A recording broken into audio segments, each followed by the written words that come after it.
Thank you, Shai. And thank all of you. I see there's a very significant participation in this meeting, um, which is very nice to see. I think over the last 5 weeks since October 7th, we've all been dealing with horrific sadness and depression deriving from the events of October 7th and what's ensued.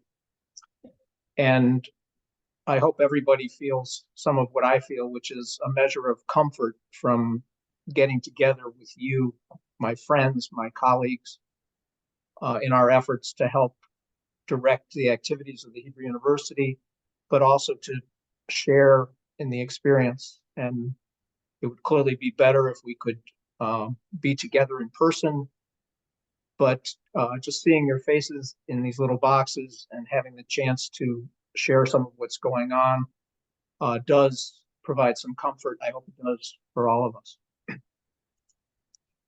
At our meeting in June, I raised a question about the role of a university, and particularly the Hebrew University, in dealing with political issues, pressing political issues, in some measure existential political issues.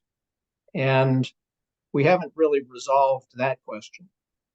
But I think one question that has been resolved for us is the role of the Hebrew University in dealing with the situation that Israel and world Jewry is confronting today.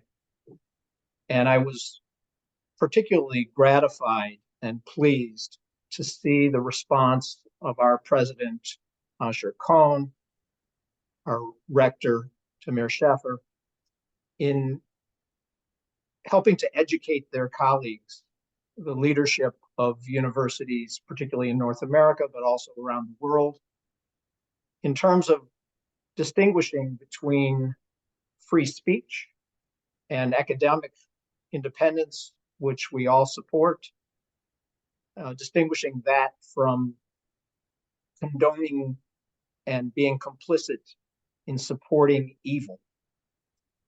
And I was also heartened to see that not only did their letters go out in cooperation with other leadership of other Israeli institutions, but it had some impact, I think.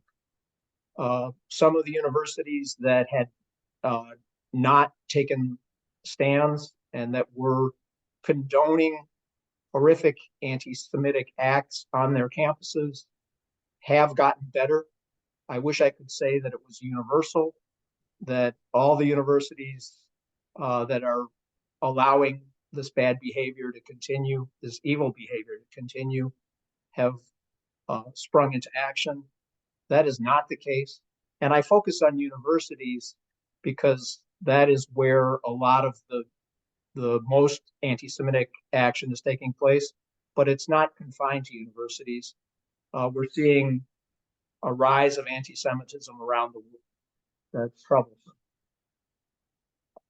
that's dangerous, and that may be existential in its effect. And so it's very important for the leadership of the Hebrew University to do what it's been doing. But I don't want to confine it just to the leadership, the administration of the university. I think all of us have a role. All of us can be taking steps in our local communities to counter what's going on in terms of support for anti-Semitism.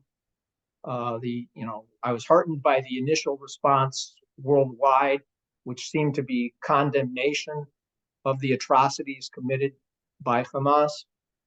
But what we've seen over the last 5 weeks is an erosion of those condemnations and this horrific rise in anti-Semitism.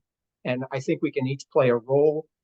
Very heartened to see a gathering of perhaps 200,000 people around France yesterday, the Israeli flag appearing on the Brandenburg Gate, a rally tomorrow on the Mall in Washington, D.C., where Pamela Emmerich said yesterday it's an expected crowd of 60,000 people.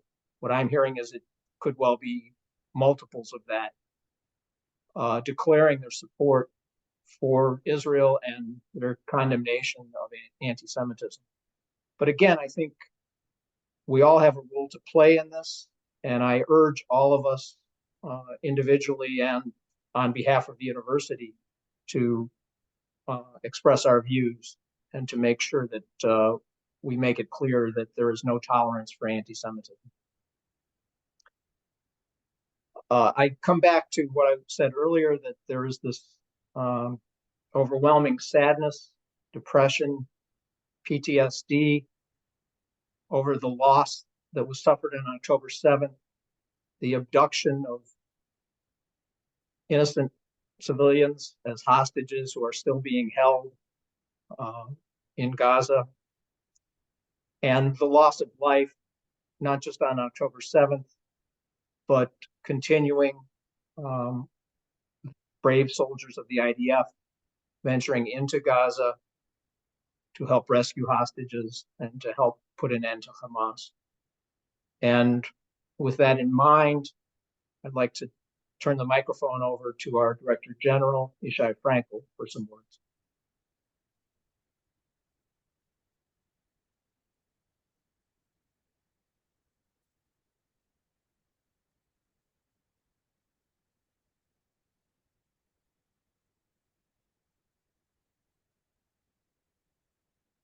Thank you, Dan.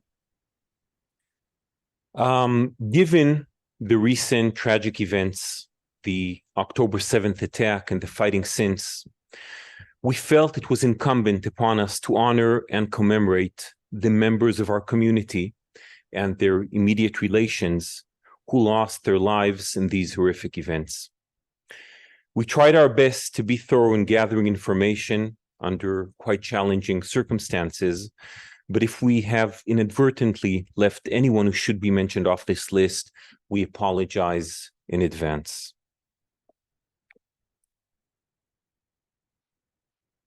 First, Staff Sergeant Hillel Shmuel Saadon, Zichrono Livracha. He is the son of Dvorah Saadon, who works in the Authority for Biological Models.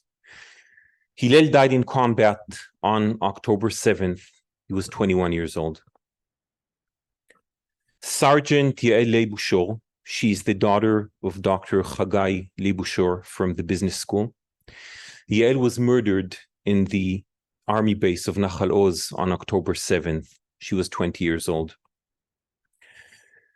Deborah Matias Toren and Shlomi David Matias, they are the sister and brother-in-law of Professor Aaron Troen from the Faculty of Agriculture.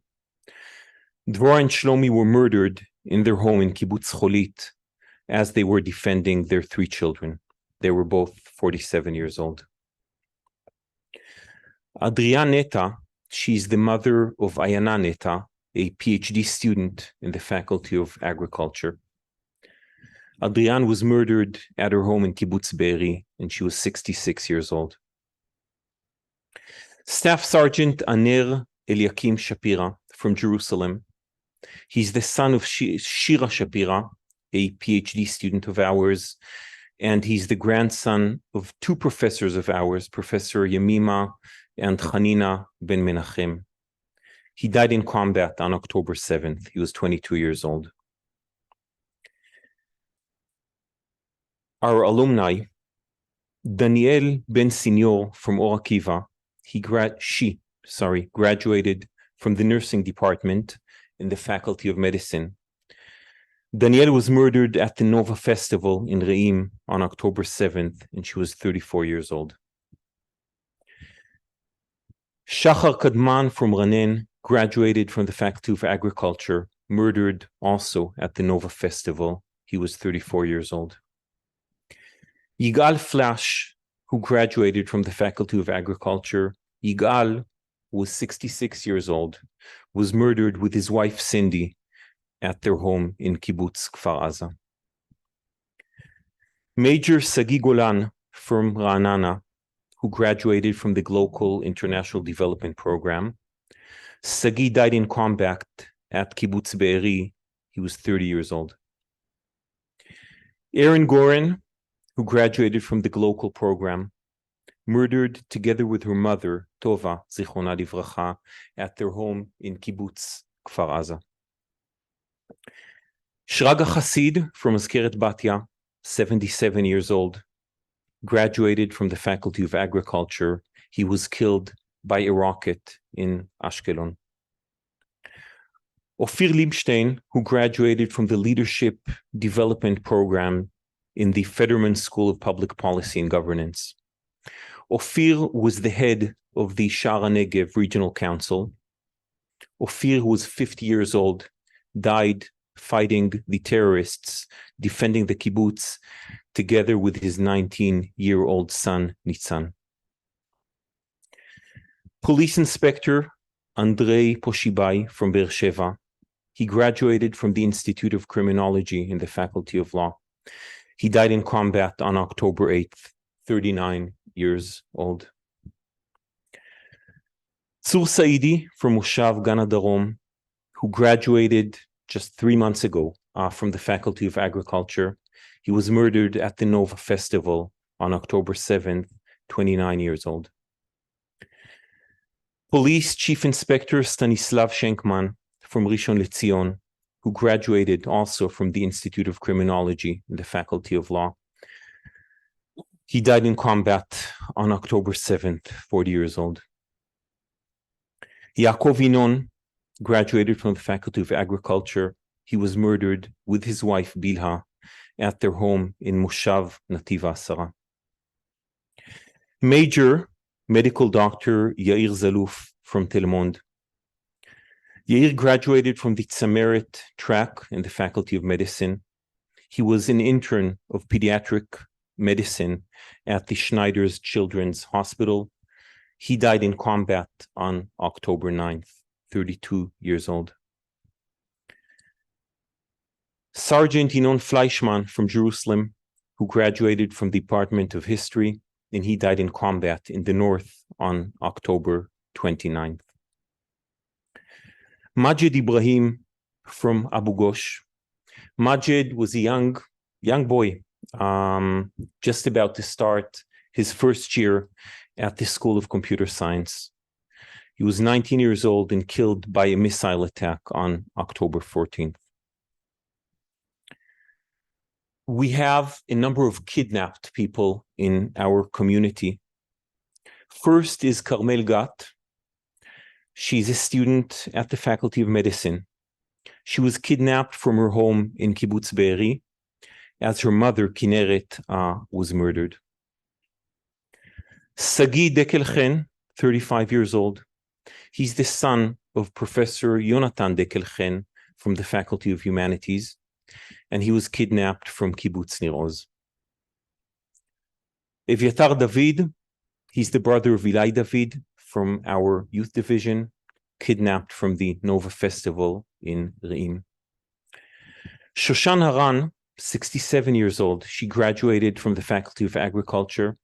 She was kidnapped from Kibbutz Be'eri together with her daughter, son-in-law, and 2 children. Her husband and sister were murdered. Gadi Moses, 79 years old, graduated also from the Faculty of Agriculture, kidnapped from Kibbutz Nir Oz with his partner, her daughter, and the 2 small grandchildren. Amiram Cooper, 85 years old, graduated from the Faculty of Agriculture and kidnapped from Kibbutz Nir Oz. Karina Arayev, 19 years old, from Jerusalem. She's a sister of a student of ours in the Faculty of Medicine. May the memory of the deceased be blessed, and we all pray and await speedy release of all our hostages.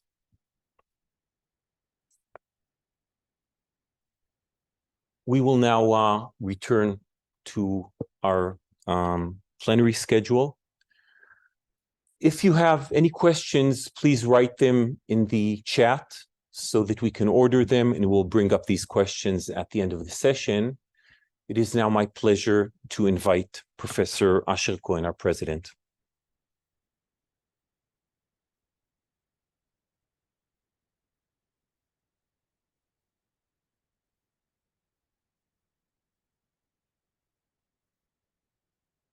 Hello, everybody. It's a bit difficult to follow this, what you heard now from Ishai about our victims and about our hostages. This is the situation. I'm going to talk a little bit about, first of all, the situation in Israel. I think you probably know as much as I do, so I'm going to be quite brief about it and just describe the situation as we see it. Following this barbaric terrorist attack by the Hamas, Israel entered into a state of war. And it can be divided into two parts. The first part is the major part that is being done right now in the south. The Israeli army's goal is to destroy the military and administrative capabilities of the Hamas. It's in the middle of hopefully doing that, and it's still ongoing as we speak. At the same time, we also have problems in the north, as you know. The Hezbollah, another terrorist organization, is trying to disturb life in the north, is applying some violence. Israel responds to it. We don't know what's going to happen there, but right now there is tension and some violence in the north as well. As a result of that, many people from the south and from the north were evacuated. We are talking about, I believe, around 140,000 people combined from the north and south that are now at different places. I'll get to it in a few minutes from now.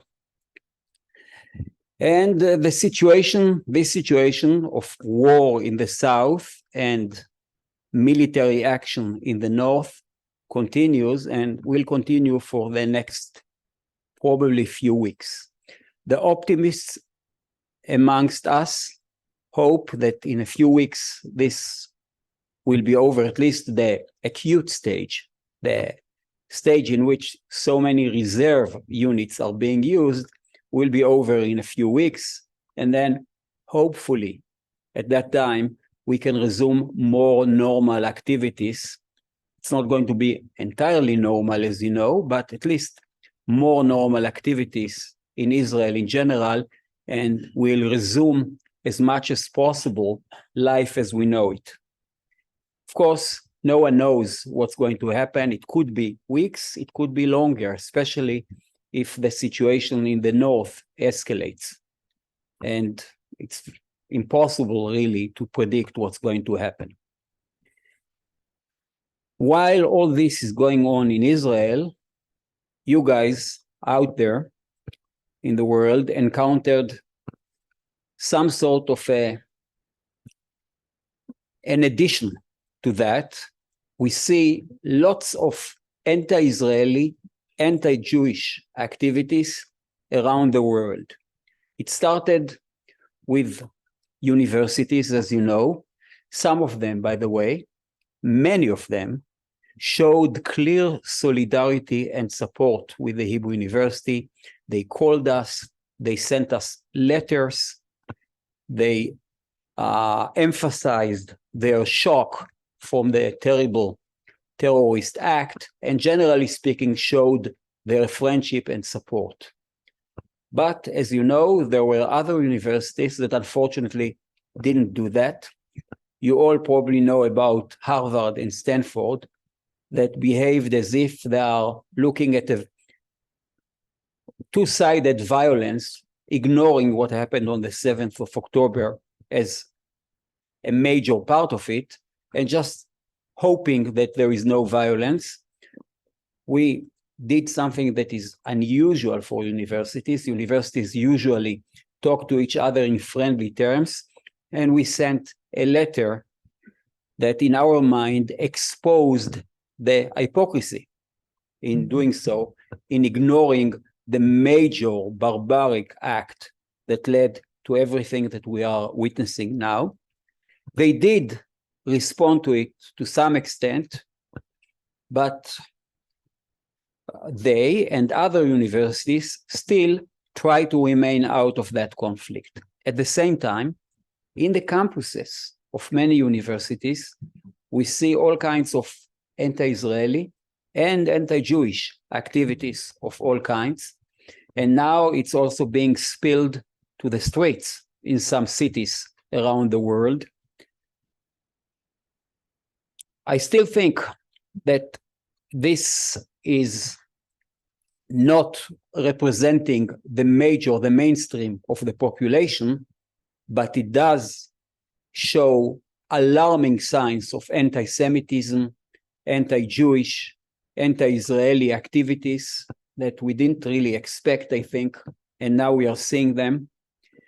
And this sad situation just emphasizes again the connection between Israel, between the Hebrew University, and between our diaspora all over the world. Of course, in here, we are trying to do the best that we can to help. We talk to all the universities. We sent letters to the universities. Yossi Gal was in the United States for an extended period of time for this purpose. I might be coming in a few days or a few weeks as well. We can do whatever we can do, and we hope that we can help. But please remember throughout this, we didn't do anything wrong. We just try to do good things in the world. We don't deserve any of that. Not the Hebrew University, not you, not anyone. And our fight is the right fight. And we will continue until we eliminate these kinds of negativity from the world. I should say, by the way, again, that at the same time, there are universities that do show solidarity, and there are many examples. This morning, Oron Shagrir, our Vice President for Internationalization, and I had a nice meeting with KTH President. KTH is a very well-known technological institute in Stockholm, Sweden. And the meeting was designed to show solidarity with us. They were actually supposed to visit Israel. They cannot now, but they emphasized again and again their commitment to the connections with the Hebrew University in a very warm way. And this is an example. So we have those problematic aspects, but we also show and see some aspects of warmth, solidarity, and friendship for many universities. And of course, all of this affects the activity at the Hebrew University. I assume that Tamir will talk about the academic year, so I'm not going to talk about it much. I'll just say that we are supposed to open the academic year in October 15th. We haven't yet started it. We have all kinds of discussions about when to start it, if and when to start it, and I'll let Tamir describe the situation to you on his part. So right now, there are no academic studies at the university, and we don't see many students in the campuses. But the campuses are open. Research is still going on in the campuses. Naturally, we have a slowdown type of activity in the research part for two reasons. One is that many of our graduate students were called to the reserve units and are not here, and they represent a major part of many of the labs. In addition to that, some of our international graduate students and postdocs chose to leave Israel for this period and go back to their countries, respective countries. We hope that they'll come back once the situation calms down, but right now they are not here. And as a result of it, the activity of the research at the university is only kind of part-time activity. Still, it's going on, and hopefully it will continue to go on and increase with time. We also continue our international activity. We have contacts with all the international universities. I told you about our meeting this morning with KTH. There are other meetings like that. And we assume that everything will come back to its normal pace once the situation calms down. I have to describe what we do outside of the normal research and teaching activities, because it is really something that I feel proud about it. The Hebrew University is involved in two fronts. First of all, we do many things for our own community at the university, for our students, for our staff. Guy Harpaz, the Dean of Students, will talk right after me and will describe many of those activities. We do it, and we hope to do even more of it with a fund that we are right now, that we established, the fund that is called We Are One, that we established, which is primarily designed to help students once they come back from the North and the South, our students, but it's also designed to help, generally speaking, the community, the student community within the university. We do lots of things there. In addition to that, we help the community at large. This morning, I went to visit what is called, I don't know how is it called, the civil headquarters in Jerusalem? Something like that. What is this civil headquarters? And this is typical of what's happening, by the way, right now in Israel. It's an organization, completely volunteer organization of approximately 4,000 individuals that are coming almost every day and are busy helping every aspect of the country that is in need of help. So, for example, I told you about those 140,000 people that were evacuated from the North and from the South. 35,000 of them, approximately 35,000 of them, are in Jerusalem. Many of them in hotel rooms, some in apartments, or in some other arrangements. And we do host a small part of them at the Hebrew University as well.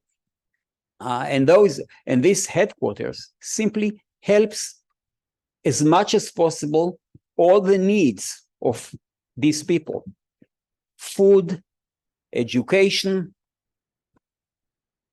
emotional help. Those people, some of them went through a major trauma, so we help them they help them in this regard as well. And of those 4,000 individuals, many, I don't know the number, but thousands are actually students of the Hebrew University and graduates of the Hebrew University. And what is really nice about it is that some of our faculty members also volunteer in this headquarters. And when we went there, we found one of them, Professor Elisheva Baumgarten from the humanities. And their boss in the headquarters is her student. So that student is her boss in the headquarters, and she's, I'm told, quite obedient. Knowing Elisheva, I'm really impressed by it. So everything goes on around here. And what I'm trying to tell you is that all of Israel is now involved in helping the country on all aspects of it, everything that is needed. Unfortunately, the body that is supposed to do that is not really functioning well, but Israel is functioning well. The citizens of Israel are functioning well, and we see it very clearly in the example that I gave you of that headquarters. We have many other activities as well, but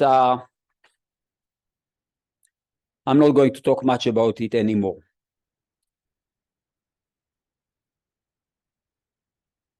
With all the activity that is going on, I don't want to miss one aspect.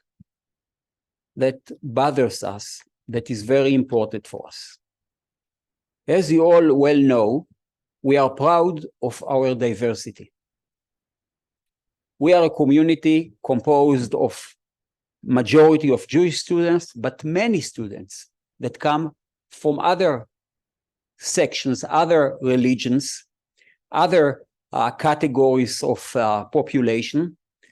And one thing that we are so proud of is the fact that everyone, all of our members, regardless of their ethnicity, gender, religion, or anything else, we all live peacefully with high tolerance for each other's beliefs. That's how the university operates. That's how it functions. Unfortunately, because of the tension between us and the Palestinians and the Lebanese, there are tensions also within the Israeli society, and it's an issue. What's going to happen when all those students come back to the campus? It's our absolute goal to make sure that the tolerance that we generally have will continue, that we let every single member of our community, regardless of his or her religion or anything else, they are all equal members of our community with equal rights, and we want to make sure that this is well understood. And Professor Muna Khoury, our esteemed vice president, our one and only vice president for diversity and strategy, will describe to you some of the things that we prepare to do in order to make sure that this is what's happening. So right after me, Guy Harpaz will describe our activities outside the domains of teaching and research. Then it will be followed by Muna describing what we are going to do for diversity, for making sure that we continue to be a tolerant community as we always were. Finally, towards the end, we will do something else. We are in the process of establishing or bringing to the university the Israeli Center for Addiction and Mental Health. Addiction is a major disease in our society, in Israel, elsewhere, all over the world, and it's very important to deal with it. We decided to establish here an addiction and mental health center to do research on that as well, but really to help the community, because we can do it very well and we can help the community, and we decided to do that. A major force in that center is Ariel Kor, that will join the Hebrew University as part of the center as well. And I asked him, and he will describe the goals of the Addiction and Mental Health Center, and then will describe how that center helps now in these trying times as well, so that you'll see this aspect as well. That's my part so far. I'll come back later on, and thank you very much.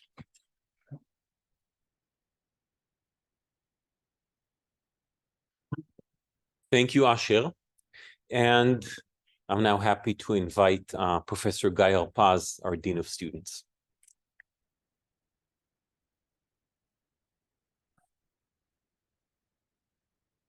Thank you, Asher and Yishai, and shalom to everyone. I wanted to share with you my personal and professional experience since the break of the war.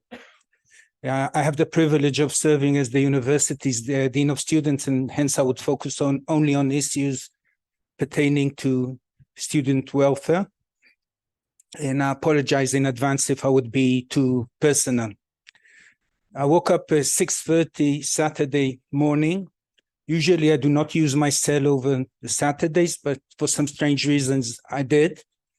Then the sirens went on. We escaped to the neighbors. And I think it took me 3 or 4 hours to realize that we are facing a very unique catastrophe. And since then, Since then, we are trying to face a crisis, which is probably the biggest challenge in student welfare terms since the creation of the State of Israel.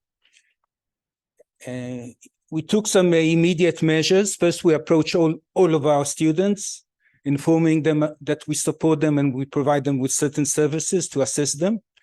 Then we approached all students who were conscripted to the army, informing them that we provide all support, that we would make everything to ease their return to the academic year, and we would try to be as generous as possible in providing them with financial and other assistance. We approach all the students at the university's dorms, informing them about certain benefits that would alleviate their financial hardship. We prepared this very difficult list of 200 students from the Gaza envelope and close to 45 students from the north, from villages that were evacuated during the war.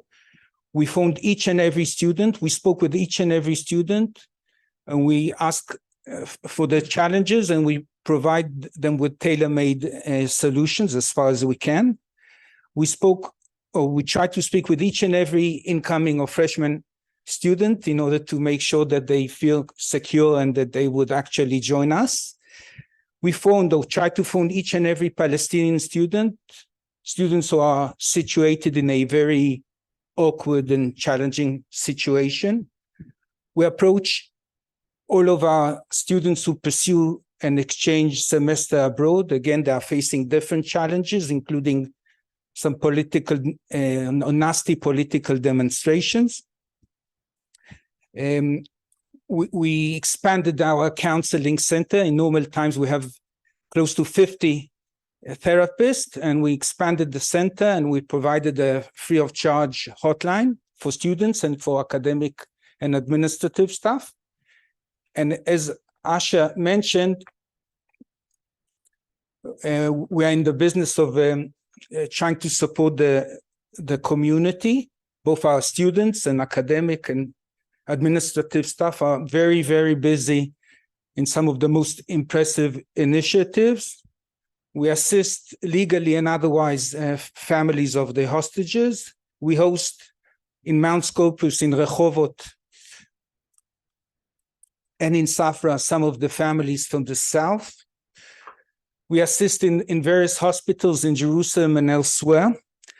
And some of our staff at the dental school pursue this very challenging task of identifying the dead, the identity of the dead. And we have this very, very long list of amazing activities. As Asher mentioned earlier, I joined the Asher and Tamir today. We went to the second biggest or largest civilian headquarters in Israel, which performs miracles, and they rely very, very heavily on our students and on our graduates.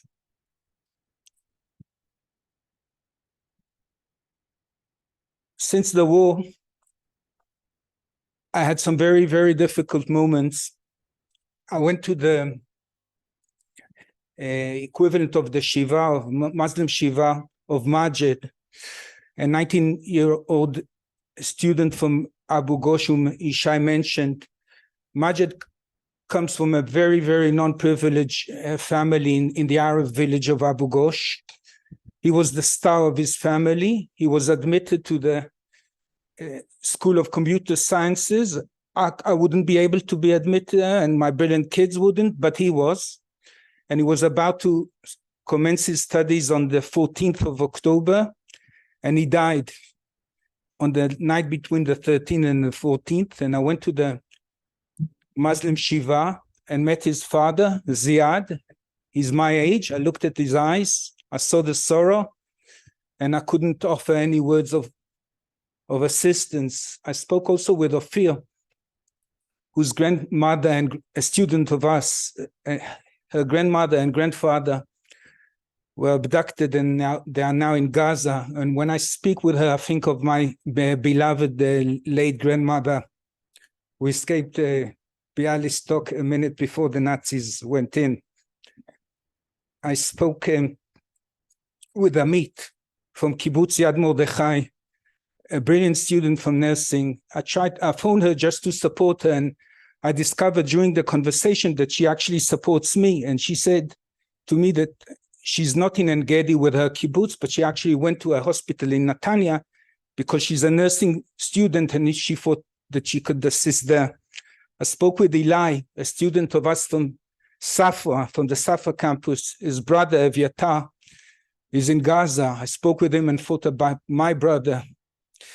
I spoke with another student who saw how his mother was rescued under fire. And I thought about my mom. And I spoke with Shai Dickman, a brilliant fourth-year medicine student, a very brave and impressive human being. She's a student of us, and her cousin, Carmel Gat, who's also a student of us, a master student at occupational therapy. She was abducted, and now she's in Gaza. And this is Carmel. And we are all committed to do or to modestly contribute to her release.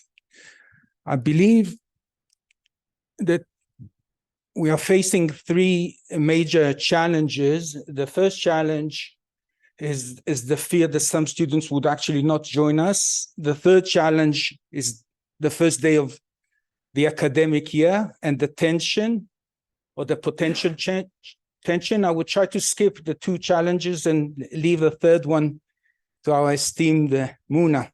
I would focus on the second challenge, a very, very difficult challenge. We all predict that there would be economic challenges, emotional challenges, and academic challenges of all students, in particular those who would return from the war. And my fear is that the combination of these challenges might or would create a potential risk of an increased rate of dropouts. Actually, throughout the recent years, the university has succeeded in incrementally, slowly but surely, reducing the dropout rates, and we are very concerned about a change of trend. And in that respect, I can think of maybe 5 vulnerable groups. The first are the students who would return from the war. The second are students from the south and north. The third are students who were in particular adversely affected by the war. The fourth group are students, our students who are abroad. And the fifth group is the usual suspects, namely Orthodox students, Palestinian students, students from an Ethiopian background, new immigrants, and first-generation students. And I believe, and I think that the phrase solution is maybe too pompous. I would redefine it as a potential instruments of intervention. I think that we can adopt those 3 measures. First is providing generous support, financial support for those who are of need. The second is to enhance our comprehensive system of tutoring in order to address any academic challenges and reduce dropout rates. And the third is to expand the counseling center and increase the accessibility unit. Well, the counseling center is obvious, but the accessibility unit is a small and professional unit. During normal times, it assists close to 1,000 students with physical disabilities, emotional disabilities, and grave chronic illnesses. And we expect that the numbers would increase. And we do plan to increase this unit in order to provide effective remedy and solutions and assistance to the students who would return from the war.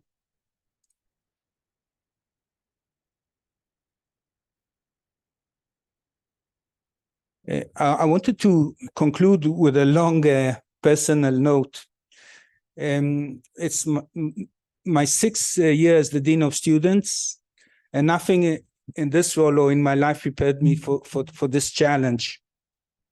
You have to zigzag between your professional challenges and your domestic challenges. We have at home a 13-year old boy who doesn't like the sirens, and it's very difficult to zigzag between your professional and domestic challenges. And as a bonus, we have to face the fact that some of the most basic or axiomatic assumptions that underline our lives in Israel were undermined.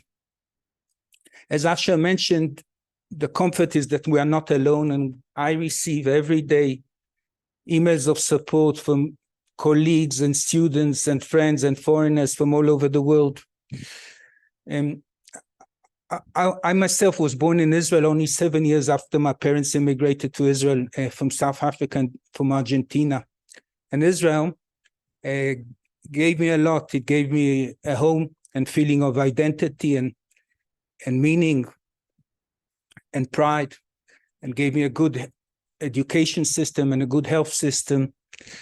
And as a footnote, I can also add that the Hebrew University did similar things to me. But as Asher mentions in many events, the Hebrew University was very instrumental in supporting the flourishing Zionist movement and in state building exercise.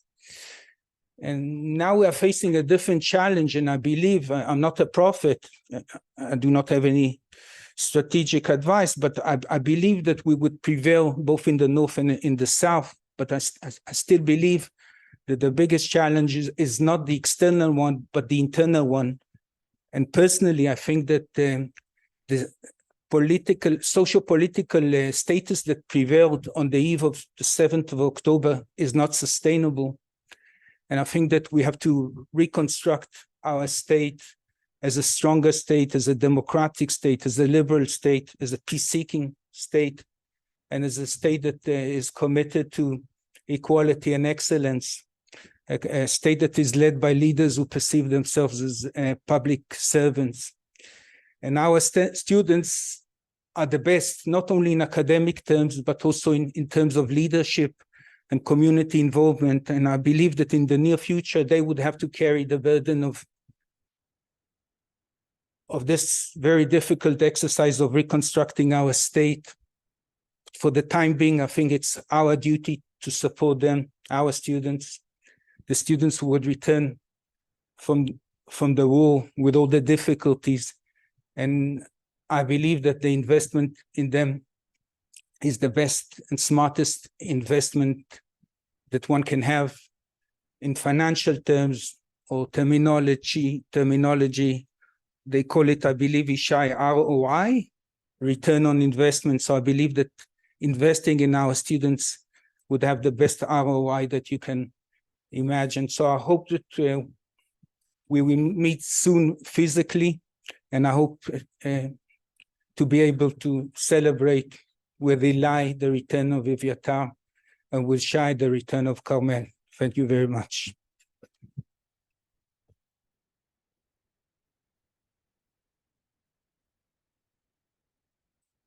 Thank you, Guy, for your warm and illuminating and very wise words. And we're all with you, to help bring back normalcy once studies return. We will now be watching a video from our School of Medicine. שי אופק, שנה שישית רפואה ושמינית במסלול, MD PhD. אני אמרי שטיין, אני לומד רפואה ואני בשנה ב'. ואני שונה גולדבירט, לומדת רפואה בשנה ג'.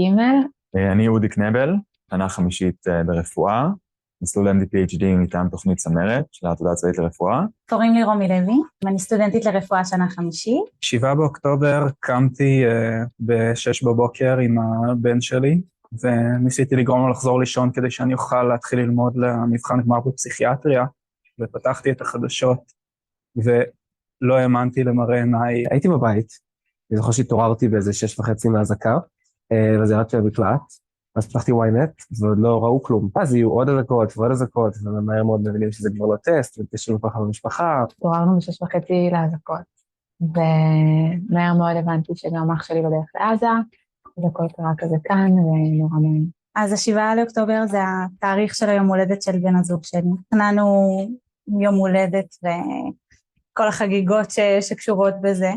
הקמנו לאזעקות והבנו כל התכנונים שהיו כמובן משתנים.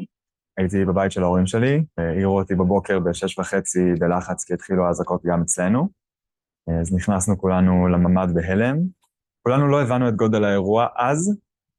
אפשרנו לשאול מתי חוזרים לירושלים כדי לתת יד. תמיד אני אומרת שנראה לי באיזשהו מקום מערך המתנדבים קצת הגיע אליי. 10:30 ממש באותה שבת פתחנו קבוצת וואטסאפ של קבוצה ממש כזה קרובה של חברים. תוך כדי התחלתי לדבר עם שונה גם בהודעות בפרטי וגם בקבוצה, והיא כבר הבינה שמשהו אדיר קורה כאן. אמרנו, טוב, מתחילים לראות איך אפשר להפיץ את ההתנדבות, ופשוט נורא מהר מספר האנשים בקבוצה פשוט גדל והתעצם. הוחלט שחייבים להתחיל לאגד את הסטודנטים ולהתחיל להתארגן, לעזור לבתי חולים, כי היה ברור שהולכים להגיע המון פצועים. המערך הוקם בצורה ארצית. בהתחלה הגדנו סטודנטים לרפואה מכל הארץ ולמקצועות בריאות אחרים בקבוצות וואטסאפ יהודיות, והתחלנו ליצור קשר מול בתי החולים. אנשים התחילו לקחת בעצם אחריות על בתי חולים שהם משויכים אליהם. וזה הפך להיות מערך מתנדבים. באתי למרכז מתנדבים, והציעו לי תפקיד עם ילדים, מלא אספקות, מנקה קצת אחרי הרופאים והשג'ריסטים, עוזר לאחיות, בעיקר מתרוצץ בבית חולים, לוקח ציוד טיפול להנדסה. אז אני עכשיו במחלקת המטולוגיה, זו המחלקה שמטפלת בכל מיני מחלות הדם השונות, בדיקות דם בבוקר, ביקורים של חולים, קבלת החלטות בנוגע להמשך הטיפול שלהם. אני מתנדבת במחלקה של המטולוגיה, חלק מהזמן אני גם מתנדבת בבנק הדם. בזמנים כאלה שכל המדינה כואבת את הכאב של אותם אנשים שחוו את הזוועות, שהיו שם, שאיבדו את היקירים שלהם, גם רפואת השגרה צריכה להתקיים. חלק מאוד גדול מהצוות הרפואי הסדיר של המחלקה גויס למילואים, ולכן יש פה חסר מאוד קשה בכוח אדם, ואנחנו נכנסנו כדי למלא את החלל הזה.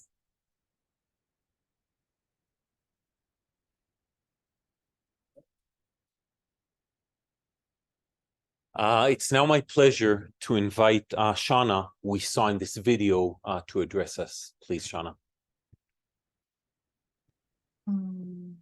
Hi, good evening, and shalom to President Asher Cohen, Rector Tamir Sheffer, and all of you in the Executive Committee. It is an honorable platform, and I must admit I am still very moved by the right of being here. So I would like to apologize in advance if my words get mixed up. First, I would like to thank you for the invitation. Again, it is a great honor. My name is Shana Goldworth. I was born in Los Angeles, California, and made an Aliyah 19 years ago with my family. I currently live in Jerusalem. I am a third-year medical student in Faculty of Medicine at the Hebrew University Hadassah Medical Center. When Natalie invited me to tell you about our initiative, I was a bit surprised. I did not understand what was so special about it. For me, honestly, it was obvious. A tragic event has occurred and our country needed help, so we helped. I debated with myself about where to start and what I wanted to tell. At the end, I decided to start by just telling you the chain of events, hoping my message will crystallize as I tell the story. I would like to start at 6:30 a.m., Saturday, October 7th. I woke up to sirens. I was staying at my mother's for Simchat Torah. She lives in a suburb of Tel Aviv, so I was sure it was a false alarm. Since it is better to be safe than sorry, I woke her up and we entered the safe room. In the safe room, we turned on the news. We were horrified. More than 1,500 terrorists had entered Israel. Communities in the south were in great distress, and civilians were calling news anchors, begging for help on live TV. I sent my brother, a combat intelligence officer in the paratroopers brigade, a message to make sure he was okay, but no answer from him. Then, an hour and a half later, 8 in the morning, my brother finally answers me. The message from him said the word war, period, nothing else. It took me a minute to comprehend the meaning of this message, And then, after a few more minutes, he wrote, "Shauna, I'm telling you, I'm on my way to Gaza. There is war." Once again, complete shock. No one trains you on how to react in these situations. Time passes, the tension is rising, and we start to understand that the situation is much more tragic than we thought.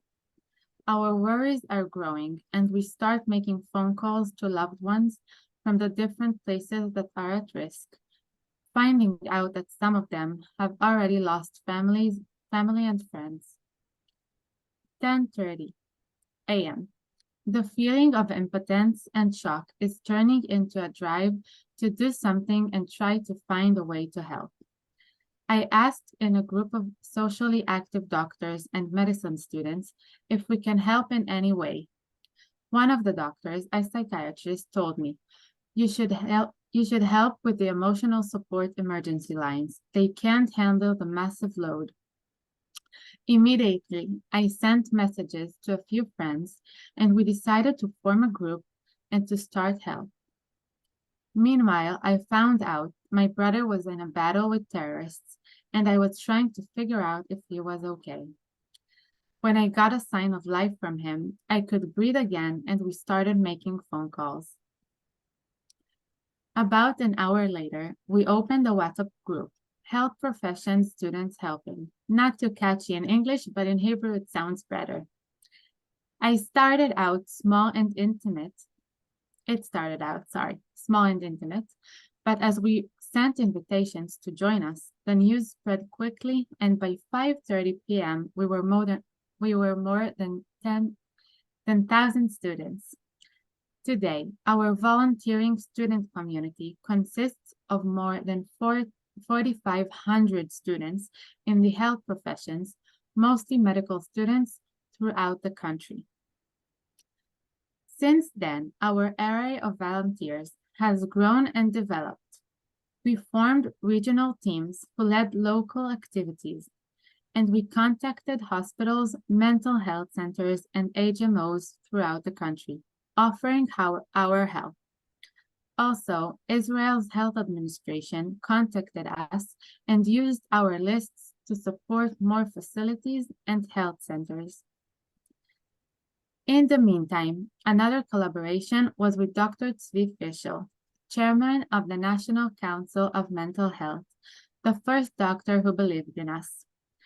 Together, we built a model for students volunteering in centers for evacuees in hotels throughout the country. The evacuees are obviously from different kibbutzim near Gaza. Hospitals managers contact me and ask for a certain number of volunteers, and then we built a group of volunteers and made contact with the hospitals. The students help with emotional aid to the evacuees, as well with logistics and administrative help.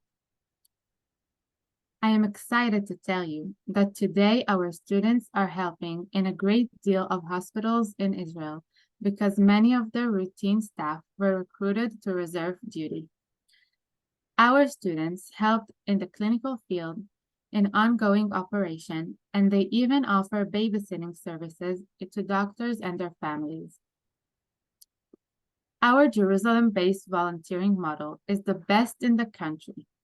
Thanks to our two female contacts in the main hospitals in Jerusalem, Dr. Shiri Tenenbaum and Dr. Shir Shabbat, there is a great system of trust and joint work. Dr. Tenenbaum, the Vice President of Hadassah Medical Center, was our partner in building a network of more than 200 students volunteering in different departments. We also got incredible support from our Dean of Faculty of Medicine, Professor Eli Pikarsky. Thanks to the joint work of both of them with us, together with the teaching staff, we built a model in which students can go help departments in need without it disturbing their clinical education and experience.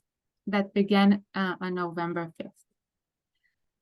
The students became almost a part of the regular staff in different departments such as cardiology, internal medicine, gynecology, hematology, oncology, orthopedics, and more. They continuously collected praises from doctors and professors for their functioning in those departments. I believe that this collaboration between our faculty and the university, and of course Hadassah Medical Center, shows how deeply profound this relationship is. It is a relationship of trust and having each other backs. I think it is very special that we were able to set a new norm, a one that states that the students make a sort of reserve unit here to help the hospitals when in need. It is not to be taken for granted at all that the hospital management and staff had this kind of faith in us. I really hope that this model will be incorporated in other medical faculties and different universities in Israel. As you can see, I am now wearing my IDF uniform. About 2 weeks ago, in the midst of our activity, I was recruited myself to reserve service in the National Institute of Forensic Medicine as a part of the unit in charge in locating and identifying our missing civilians. During my service, I am exposed to extremely graphic photos and heartbreaking stories that show us the consequences and the effects of extreme evil of Hamas. During my service and my writing, I understood what I wanted my message to be. The way to fight evil is by doing good. There is no other way to fight it, since it is an inseparable part of humankind. During the last 5 weeks, I have seen this everywhere, fighting evil with good. The Israeli people act in every field one can think of. We take care of one another, we volunteer, we pay attention to each other's difficulties and struggles. The people took action when the government did not. Instead of being the victims, our civilians have shown strength, mutual responsibility, and love. During one of the most tragic events of Israel's history, our country was filled with good. I hope I am not abusing this time kindly given to me to make a small request of you to do good. Advocate. Spread the stories of the 7th of October. Tell the stories of the murdered, abused, injured, and the abducted who are still being held captive. I know that the international community doesn't get the full picture. I have family abroad and friends. I know what they hear on the news. Help the people hear the stories. And now, just before really finishing, I promise, I would like to end with a quote by Viktor Frankl, a psychiatrist and a Holocaust survivor, who had the talent of choosing the most accurate words and taught me what emotional strength looks like. And he said, "We who lived in concentration camps can remember the men who walked through the huts comforting others, giving away their last piece of bread. They may have been few in number, but they offer sufficient proof that everything can be taken from a man but one thing, the last of human freedoms, to choose one's attitude in any given set of circumstances, to choose one's own way." And I must admit, it's a bit, when I'm reading this right now, I see that he says that they are few in number, but I really saw that most of the country did good. I would like to thank all of the students who chose to confront evil by taking part in our volunteering community and doing good under this horrific set of circumstances. Without them, no WhatsApp group, no initial notion would have happened. I now know the power of a group of people who want to help those in need. This power is unstoppable. And I would like to say a special thank you to Shai Ofek and Noah Verstano. They can't hear me right now, but they know I love them very much. Two students who started this initiative with me and are still our backbone. Without them, none of this would have happened. To better days and to our warriors at the front, including my brother, may they come home safely. Thank you very much.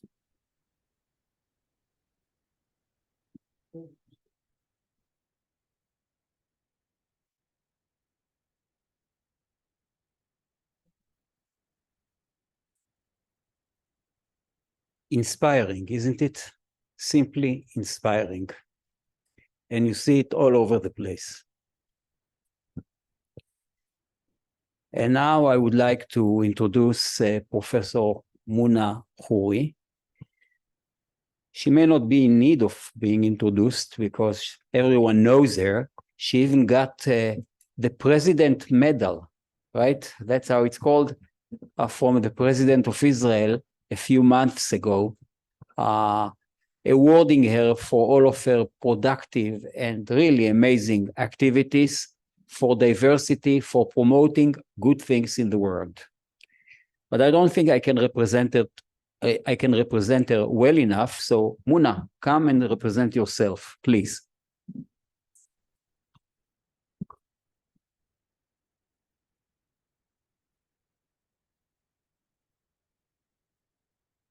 As Asher said, most of you knows me, and I'm usually a very happy person. And as you can see, it's a very difficult for me to speak now after all what we have heard. And at the same time, I want to look at the good thing. And when I heard Shona and the project of our students, I can see, and I believe exactly in what she said.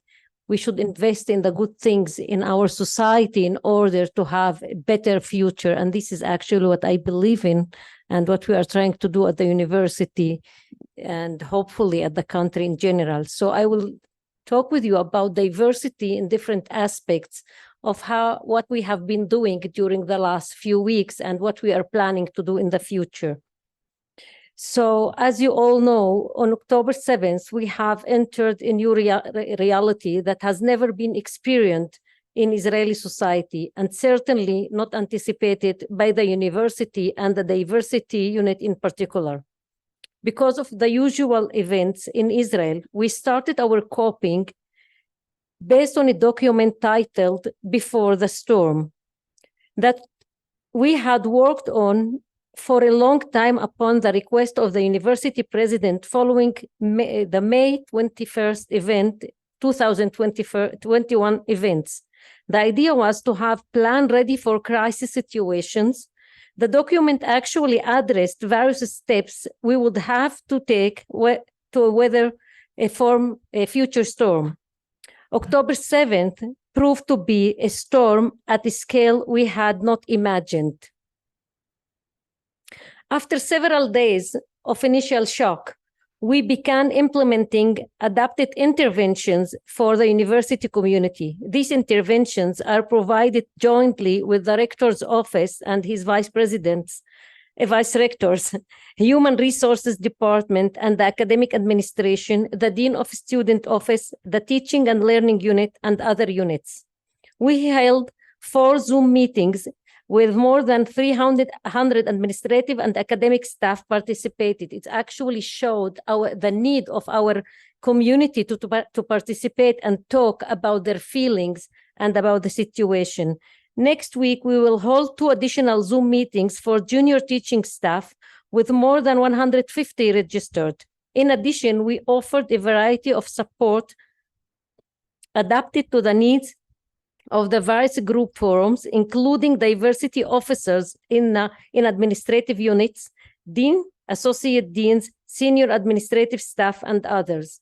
These workshops focused on academic issues such as preparation for the upcoming academic year, mental emotional support. For administrative staff, we gave in our meetings, we addressed issues of management and conduct in heterogeneous space during and after wartime. And for our academic staff, the workshops discuss teaching in heterogeneous classes during and after war. With respect to students, the various units held conversation with all university students with an emphasis on those living in southern Israel. In addition, the diversity unit, together with the unit of equal opportunities for Arab students at the Dean of Students Office, held 2 Zoom meetings with Arab students, one for first-year students and another for all the rest. These sessions address academic issues and provide emotional, psychological support, focusing on feelings and coping with challenging in this period. And also we talked about being sensitive in this time of all what we have been going through and thinking twice, 10 times before posting anything in social media and thinking of how it will be felt and accepted by others. Last week, in light of the public discourse on freedom of speech at wartime, the university rector and president established a committee that developed guidelines for experiencing opinions and ideas at the Hebrew University Committee. The document was shared yesterday with all university community members, and I believe we can share it with our Board of Governors. And now I'll speak about the future. As Asher mentioned earlier, we are worried about what we are going to have when its students will return. So we do not know how long this war will last, nor the full extent of its repercussions on Israeli society and academia. We do know that much work will be needed to restore relationships between groups in Israeli society. The main questions that we are busy thinking of right now are how can we ensure a civilized and open shared learning environment where everyone feels safe? How can we recommit to multicultural, tolerant, and pluralistic academic community? And how can we serve as a role model for Israeli society? We believe that our intervention must be conducted on multiple levels, from policymakers to staff preparedness and knowledge, from research to community involvement and outreach, and from students' academic experience to the campus environment. In what follows, I focus on some of the services and interventions we have been working on. So we offer the management of the university's academic and administrative units a holistic system of support and assistance with both mental and emotional and professional coping in wartime and emergency in order to be able to provide an adequate response for all needs raised together with the psychological services in the Dean of Student Office. We created a group of helping professionals from social work, education, and psychology department to provide emotional psychological support raised by all university units.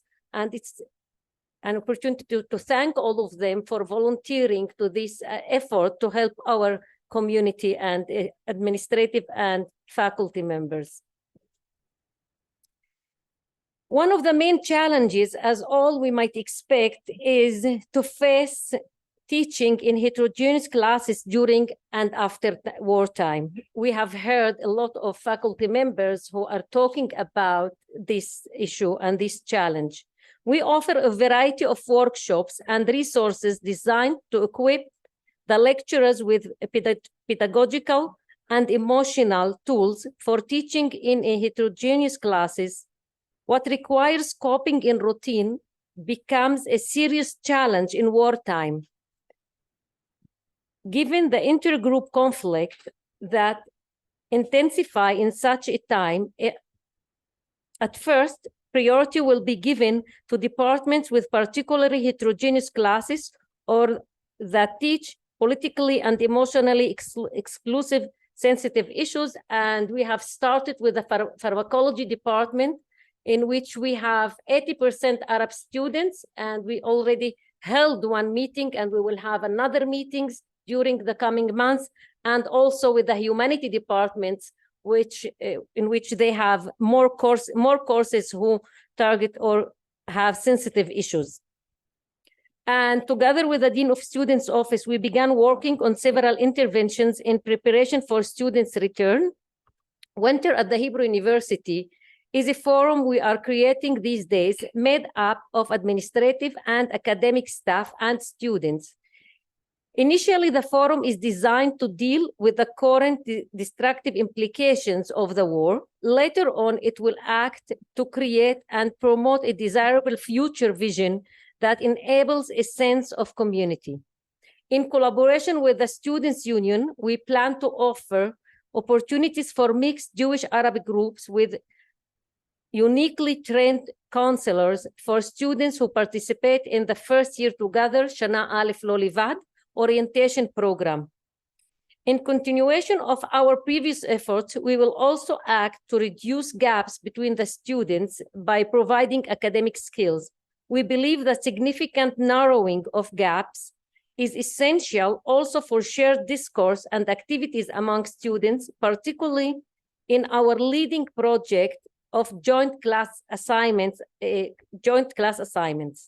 Also, we will continue implementing the Meeting Point project to encourage intergroup dialogue and invest intensive efforts in our multicultural committees that operate in the dorms. Finally, we are planning to offer new cornerstone courses on values and ethics with facilitated discussion in small and mixed groups. An important element of shared society is that everyone can see themselves represented and reflected in the public sphere. To this end, the university will take advantage of music, art, or other campus experiences to showcase various cultures. We aim to expand the number of participants in the musical ensemble of talented Arab and Jewish students.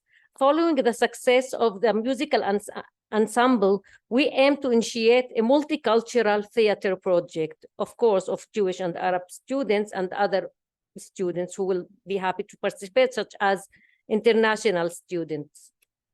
I want to conclude by thanking my staff members, of all whom are committed to leading these interventions together with our partners at the university in order to get through this difficult period.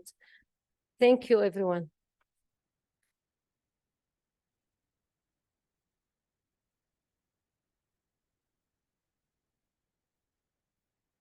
Thank you, Muna, for your words.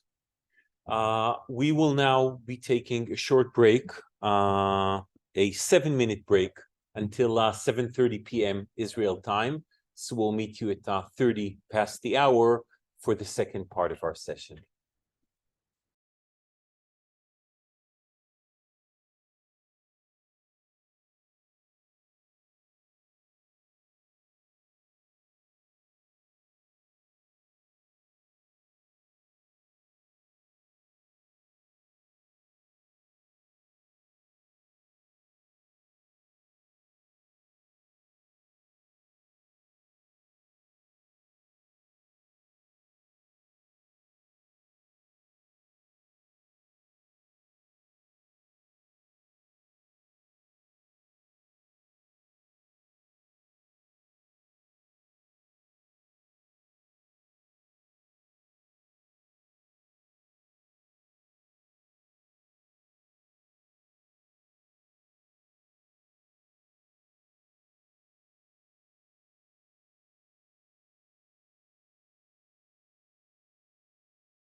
Welcome back, everybody. We're in the second section of the day of our evening here.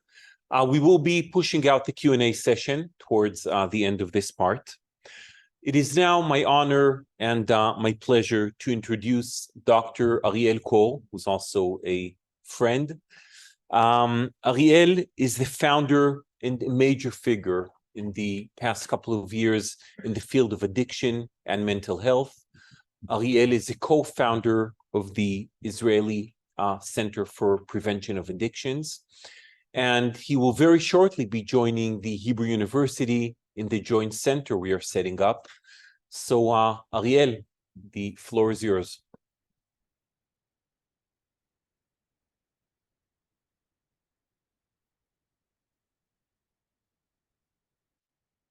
No, can everybody hear me? Yeah. Yes. Okay, great. Thank you very much. This is a real honor. I don't know whether I should say good morning, afternoon, and evening to all of you. Thank you to the Hebrew University for inviting me to speak at what looks like a very important forum. I don't know who exactly is on the Zoom, but I would like to send my deep condolences to any of you who are currently bereaving family members and friends. We're praying for the safe return of the 240 hostages that are held in Gaza. All the IDF soldiers who are putting their lives at risk so that I can sit here in my home comfortably and speak to you over Zoom. And for all the wounded Israelis recovering in hospitals and at home. So for those who don't know me, if you don't mind, I'll just very briefly introduce myself. My name is Ariel Kor. I'm a son to Israeli parents who migrated to Singapore decades ago. Following Singapore, I proceeded to study at Oxford and I had this dream of becoming a college professor. But life takes mysterious turns, and rather than a PhD, I entered a career in banking, private equity, and then the hedge fund space. I've since become what we call a reformed hedgie, and I returned to school, got a PhD in clinical psychology from Columbia, decided to become what I don't love the term, but it's called a social entrepreneur. We made Aliyah, and I established a not-for-profit in the field of addiction and mental health. Now, for many years, I think decades actually, the philanthropic community has harnessed itself towards capacity building, vis-a-vis the development of resilience and well-being, and particularly for at-risk populations. This is true for the Western world, and it's very much true for Israel. But we did much less to alleviate the suffering of mental illness in general. So why are we having this discussion now? Really for two main reasons. The first is October 7th, and I don't know how much you've spoken about October 7th on the Zoom, but the atrocities committed by Hamas on October 7th will forever be carved as a national trauma. Now, we've learned as researchers for many years of experience from wars, from attacks, but I can safely say that the real impact of this war will manifest itself in time to come. Now, thus far, we're only starting to see what is called post-traumatic stress disorder, or PTSD, but we've had to deal in a very acute way with what is known as acute stress disorder, or ASD. Now, that's an acute stress response that appears up to a month following a traumatic event.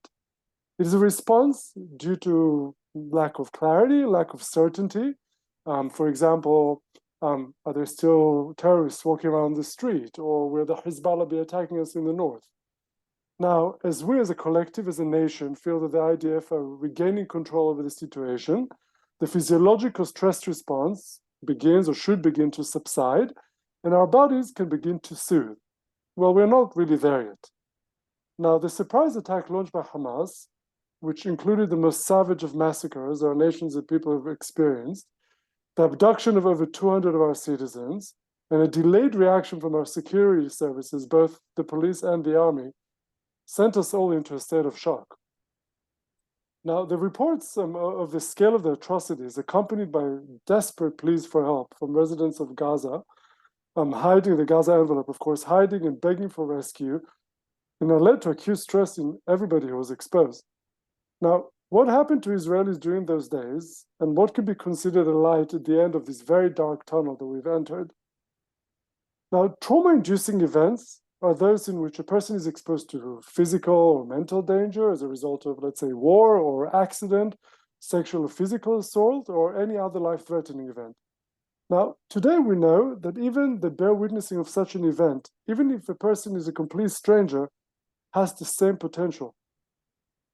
Now, these events have strong components of an inability to control the situation and to forecast and plan for it. Now, this is all on the personal level. As a collective, as a nation, these events are ones which pose a threat to our set of values, to our narrative. Trauma shatters the story that a person tells himself on who you are, on how you respond to the events surrounding you. And national trauma is a fracture at best, and in our case, the shattering of an entire societal narrative, what we've been telling ourselves as a society. And what happened on Simchat Torah shatters our conception that the IDF will always come to our rescue.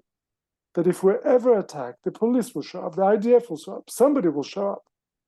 We've been taught from day one that if you're to call the security services, they show up. Well, no one did on October 7th for many bloody and tragic hours. Trust has been collectively shattered, and that is in part what creates a national trauma. Well, then the situation got worse, because since more than 120,000 Israelis have been displaced and are refugees inside their own country, over 380,000 of our citizens have now been drafted. It's arguably the most acute crisis in the history of our nation. But, in Japanese, the word crisis has kanjis of actually two words. One is of danger and the other one is of opportunity. So where is the light? Where is the opportunity? Firstly, at the face of a very slow government response, the mobilization of Israel's civil society has been unprecedented. Really, a display of power of the human spirit.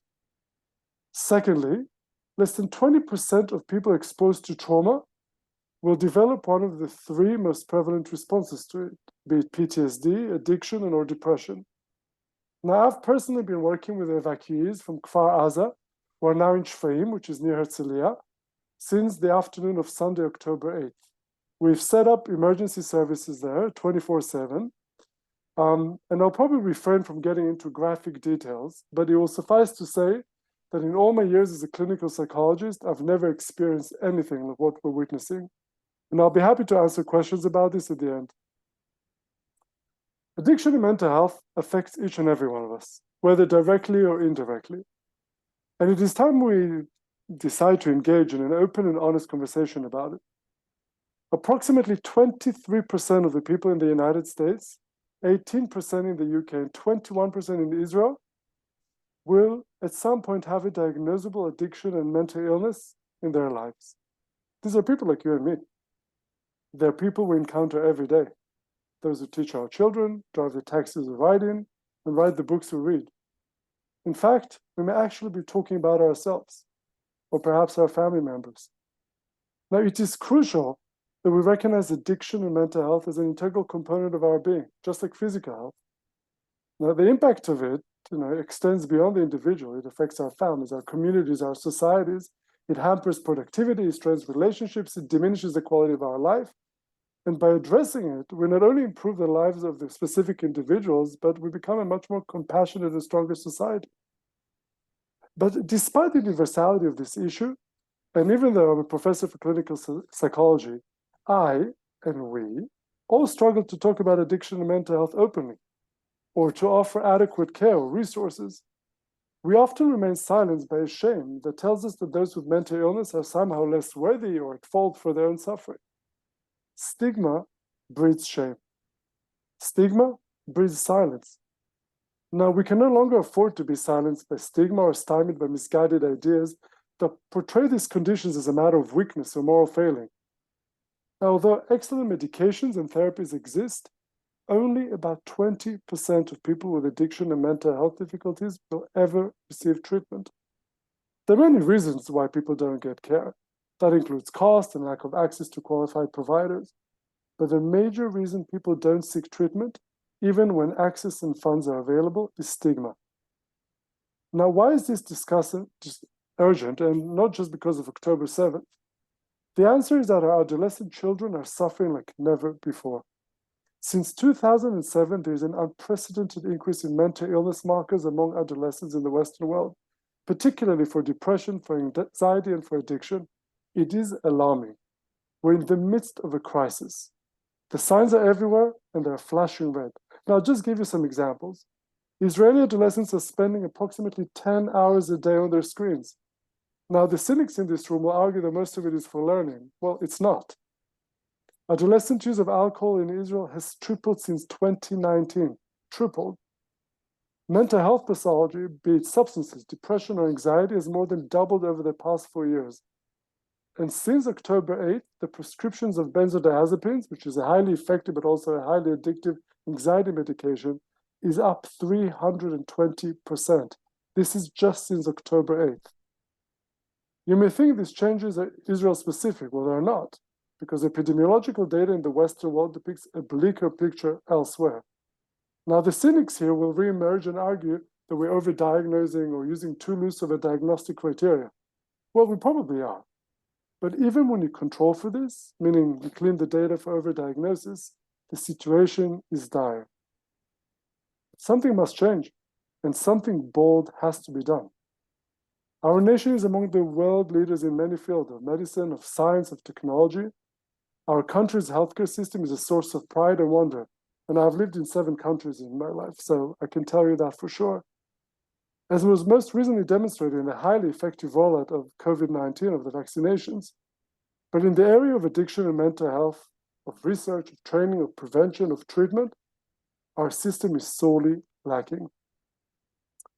Now, my relationship with the Hebrew University commenced in 2009. I was then running a fund and flirting with the idea of starting a second life, and I called Professor Asher Cohen. He was then the head of the psychology department, who was kind enough to sit down with me for over an hour, advising me as to the possible courses of action.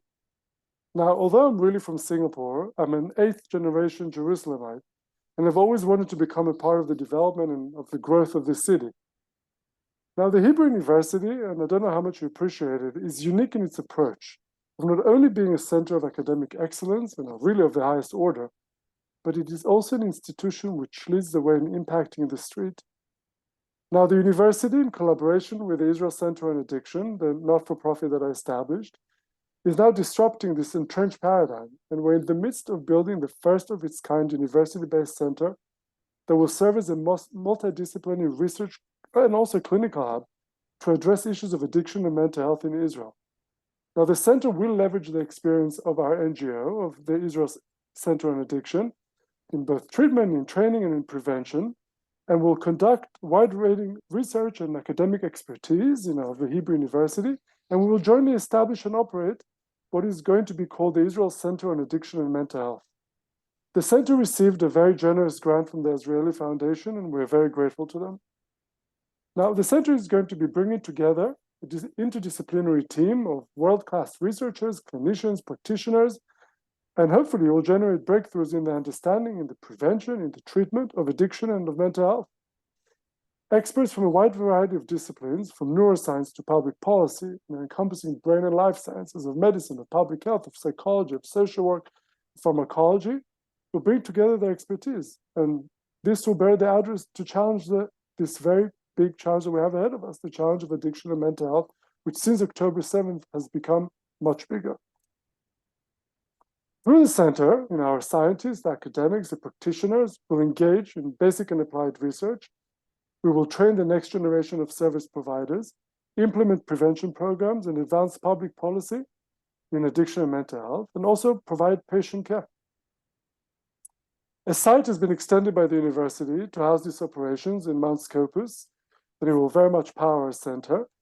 Construction is actually under site, and enable the center to research, to validate, to evaluate, and to disseminate the knowledge. The renovations, which are unfortunately very expensive, have been funded by a Canadian foundation called the Roberg Foundation, as well as the municipality of Jerusalem. We all have to remind ourselves again and again, addiction and mental health is health. Now, there is no doubt the sum of Israel's strength comes from being a startup nation, from an astonishing scientific development that our nation has produced. More recently, we've seen divided elections and divided societies. We've seen the growth of extremism in politics and religions. We've witnessed atrocities. I believe that most of it is driven by the fear and anxiety of a world that is changing faster than we can bear, and the sheer knowledge that it will change faster still. And the situation here is troubling to us all. Now, it may be more attractive to support the rebuilding of the Gaza envelope, democracy in Israel, the technology sector, wounded soldiers, and excellence in education. All are very worthy causes. But that will once again neglect the cause of addiction and mental health, which is a silent epidemic that is now becoming not so silent. Addiction currently receives less than 0.1% of global aid. It's not a mistake, less than 0.1%. Domestic financing on prevention, promotion, and treatment is similarly low. So really, at present, every nation in the world is a developing country when it comes to addiction. Such paltry investment is not just bad for individuals, it is destructive for communities and it undermines economies. Addiction in mental health costs the world $2.9 trillion a year. And this figure is expected to balloon to $7 trillion by 2030, unless we take action. Now, research shows that there is a 4 to 7-fold return on investment for every dollar spent on treating and preventing addiction, making spending on the issue a great investment for both political leaders and for employers, for funders, and in addition to generating savings in the health sector. So, I would like to sum.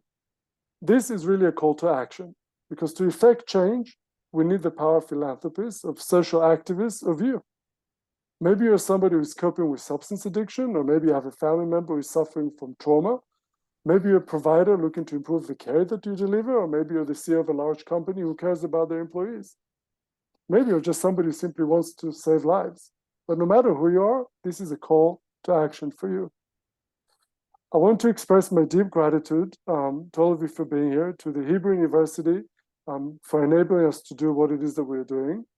And I really believe that together we can change the narrative surrounding addiction and mental health and create a more compassionate society to make sure that nobody is left behind, particularly in light of the recent atrocities. Addiction and mental health has always been the stepsister of health, but has now become a critical and urgent need. Now, the faster we're able to intervene, the better outcomes we're likely to experience. The national mental health system, which is on the brink of collapse prior to the war, is now experiencing a tsunami. And really, it's incumbent upon civil society to assume this responsibility until a national, sovereign-led and sponsored solution will be established. I will conclude by quoting C.S. Lewis, who said that hardships often prepare ordinary people for an extraordinary destiny. And I believe, and I strongly believe that our people and our nation can and will return to becoming an extraordinary nation. Thank you.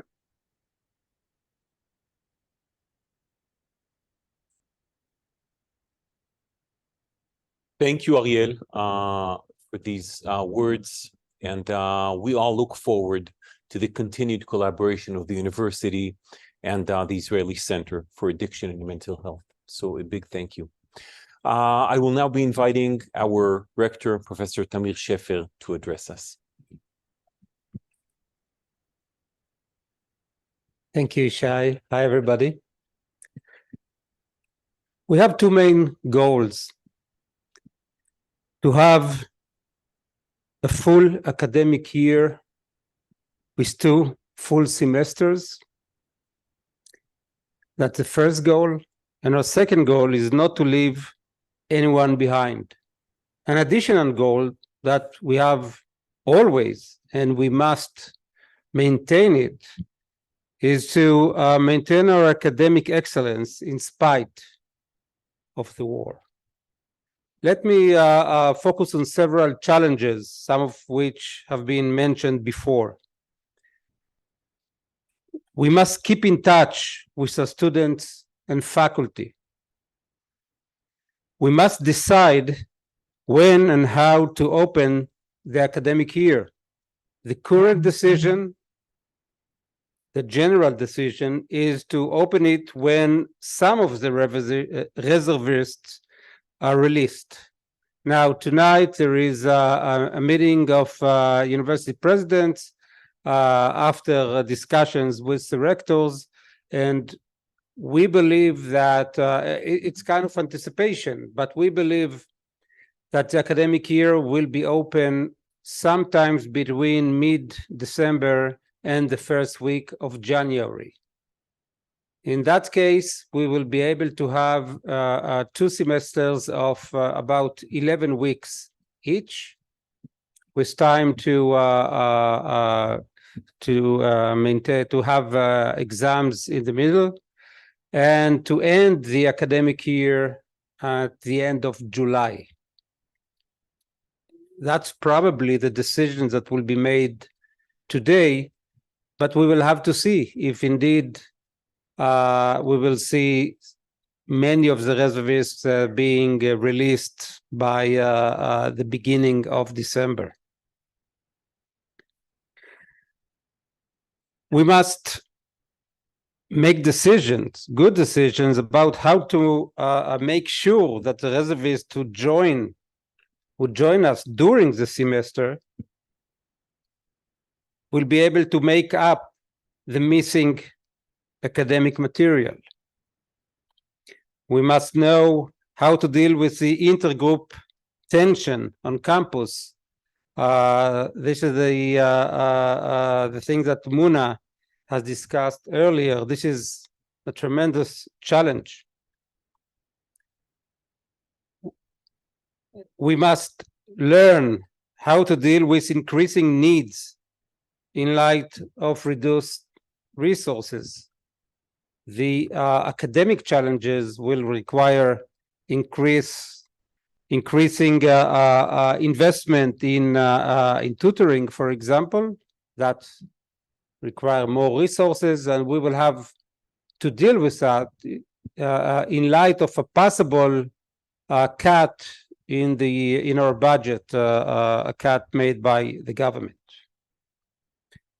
What have we done until now? Some of the things that we did until now, like our Dean of Students, Guy, has mentioned, we held thousands of phone calls of support to our students.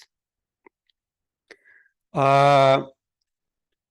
wanted both to present support, but also to learn about their intentions to come back to school, to the campuses. As far as we know now, we didn't hear real reports of intention to drop out.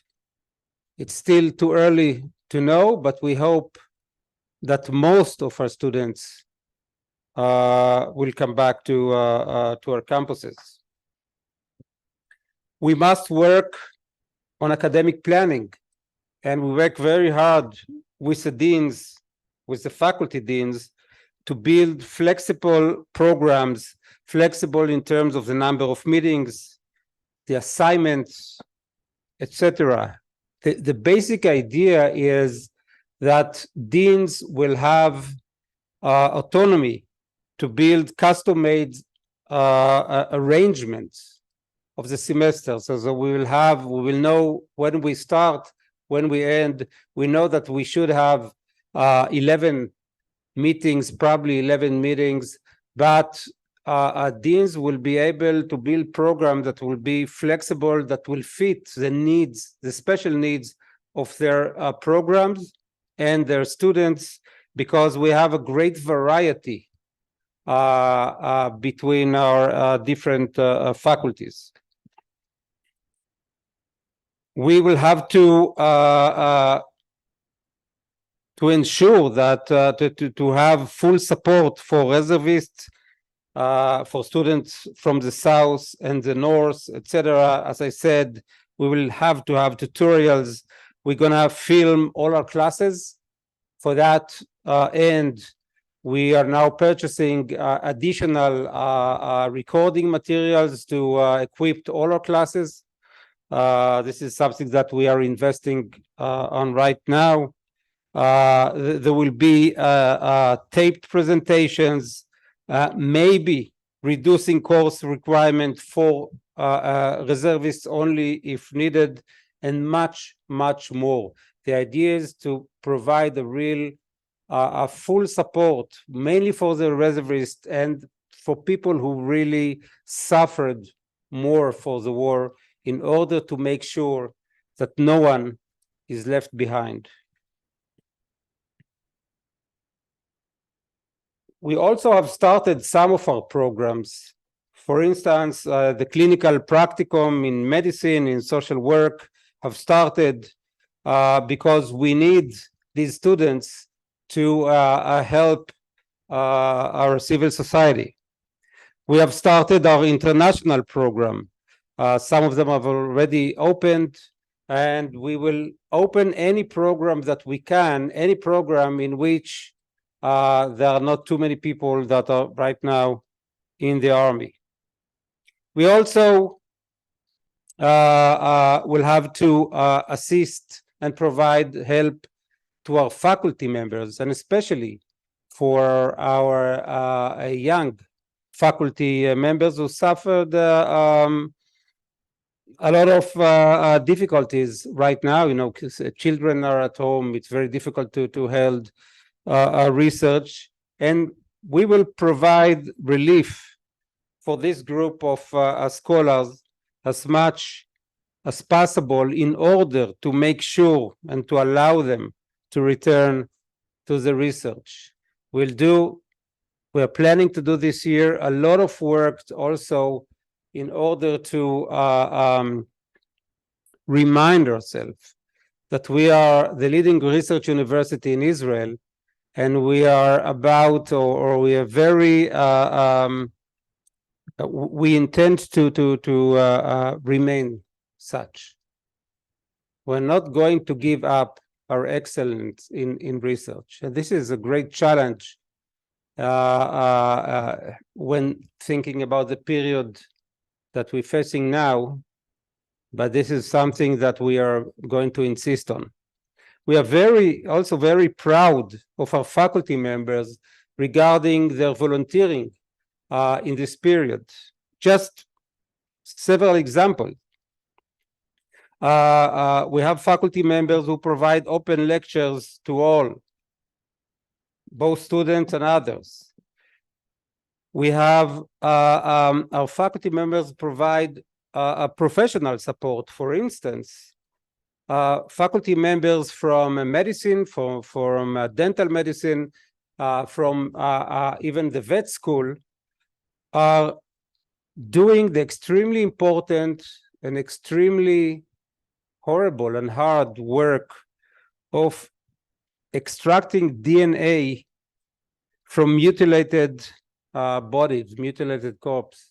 The country needs their expertise to identify the bodies. This is, again, a horrible and extremely important work, and we have several faculty members that are doing that for the last months. We have faculty members who provide the mental assistant. We have faculty members who provide the agricultural assistance, and many other faculty members simply volunteer in helping the farmers. We have people from the business administration faculty who provide assistance for small businesses, etc., etc. All our faculty members, or most of them, are involved in some kind of volunteering work. And this is something that we are very proud of. And that's including what you heard from Guy before about the volunteering work of our students, show what a great community, strong and great community we have here at the Hebrew University. So to finalize, this is one of the most challenging periods in the history of our university. But we're now stronger, maybe stronger than ever, and we will prevail. And we will prevail with support of our great students, our great faculty, and great friends like you. Thank you.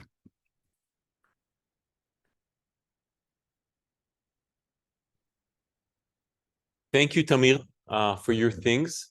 And Asher, I will now come to sum up and conclude our session.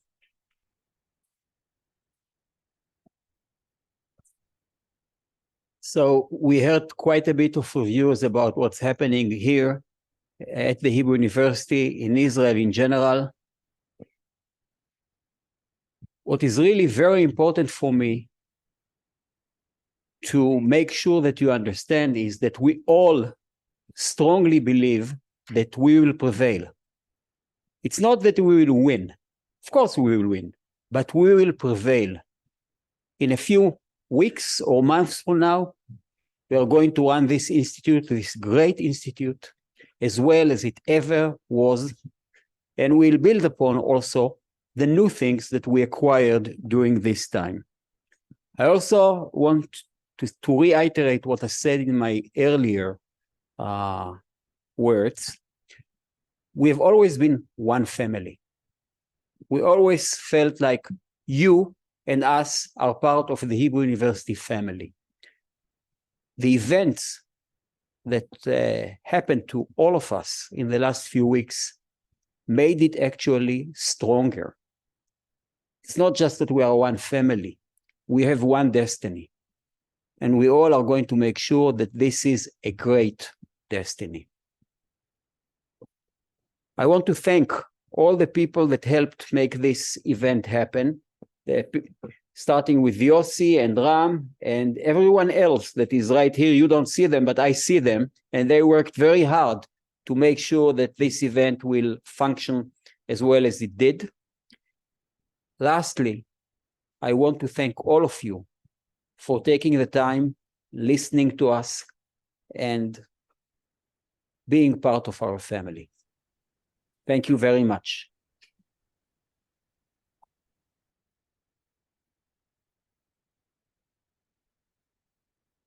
Okay, thank you. This concludes our session, and we hope to see you together with us in Jerusalem in better days. Thank you.